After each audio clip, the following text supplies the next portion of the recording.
ကြောင်နံရံကငါကိုစိန်ခေါ်နေတယ်လက်သေးခွန်ကြားကသွေးဆက်တွေကကြောက်သားပေါ်စီးကြ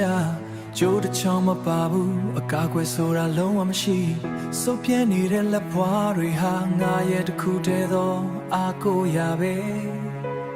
တေးချင်တရားကအောက်မှာဆက်ဟာနေလေငါရဲ့ဇွဲကအဲ့ဒီ6ကံပါထပ်ပုံနဲ့တဲ့အပေါ်ကိုတက်မယ်ငါဘဝရဲ့ခါသီးမှုကိုဒီကြောက်တောင်ပေါ်မှာပုံအောထားတယ်မျက်လုံးတွေကိုစီးကြလာတဲ့ချွေးဆက်တွေကပူလောင်နေအသက်ရှူတဲ့ငါစုပ်ပြဲနေတဲ့လွေသံလိုပဲရင်ဘတ်ထဲကအာမန်တောင်လိုပေါက်ကွဲဖို့အစင်သေးနာချမှုကိုအာအင်ဖြစ်ဝါမျိုးဖြစ်လိုက်ပြီးကြာရှုံးခြင်းဆိုတာငါရဲ့သွေးကြောထဲမှာမရှိဘူးဒီတန်ရာတွေဟာငါရဲ့မာနသက်သေးတွေပဲငါရဲ့ရိုးတွေကျုံးသွားပါစေအရှုံးမပေးဘူးနောက်ဆုံး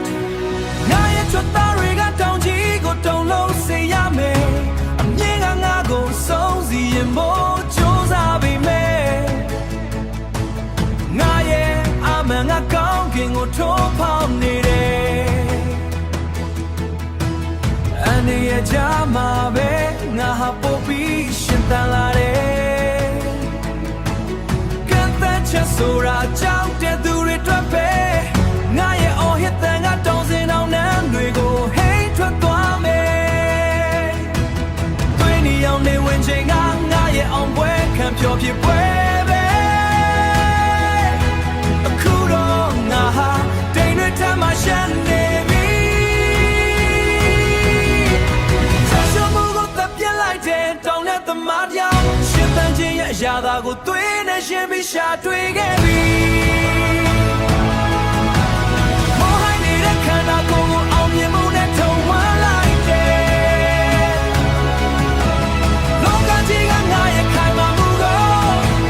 လောကကြီးကခိုင်မာမှုကိုတိတ်ဆိတ်စွာကြည့်နေရလိမ့်မယ်ရှေ့လို့ဒီထိတ်ဆုံးကနေငါဟာအောင်နိုင်သူဖြစ်ရတဲ့လိုက်ပြီငါရှောင်းမပေးဘူးသက်ရှူတာငါပြင်းထန်တယ်ဒါပေမဲ့ငါလွတ်လပ်သွားပြီငါရဲ့သွေးတွေကပူလောင်ရွှေငါဆက်တတ်မယ်